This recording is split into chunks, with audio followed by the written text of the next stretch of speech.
Val and I want to talk about something that we think is going to sound really familiar to a lot of women watching this. We see it constantly. Women who are genuinely trying.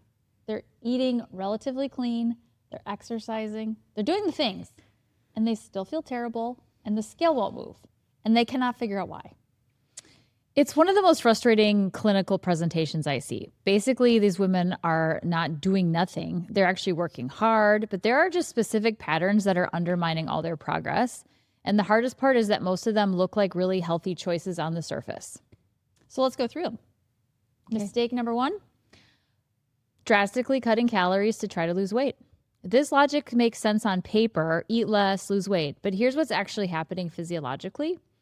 Your metabolism adapts to protect you. It slows down. It holds onto fat as a reserve, and it starts breaking down muscle for energy.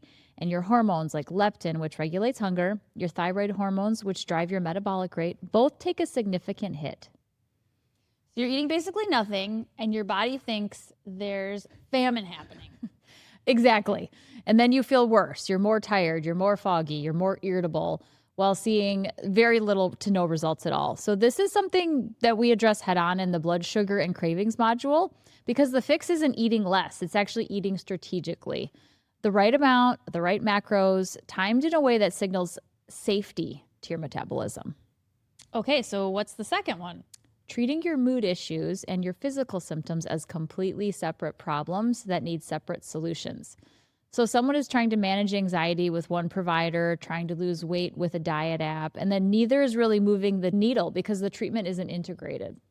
And this is literally the reason why Brand Wellness exists, right? It is. The gut produces the majority of your serotonin. Inflammation directly affects your mood.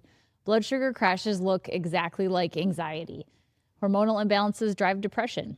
This is why our course covers gut health and inflammation, cortisol and burnout, and integrative psychiatry, because these systems are talking to each other constantly. And when you treat them together, you see movement that isolated approaches just can't produce.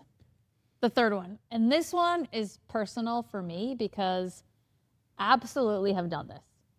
Waiting until you feel better, waiting until you're less stressed, less busy, or more motivated to start making any changes.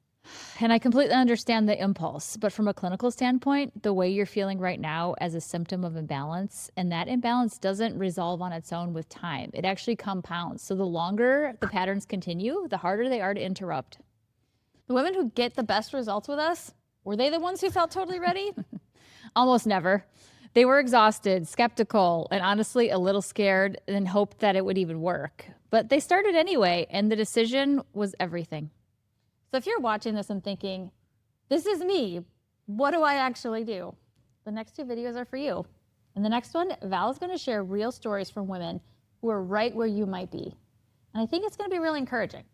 We'll see you there.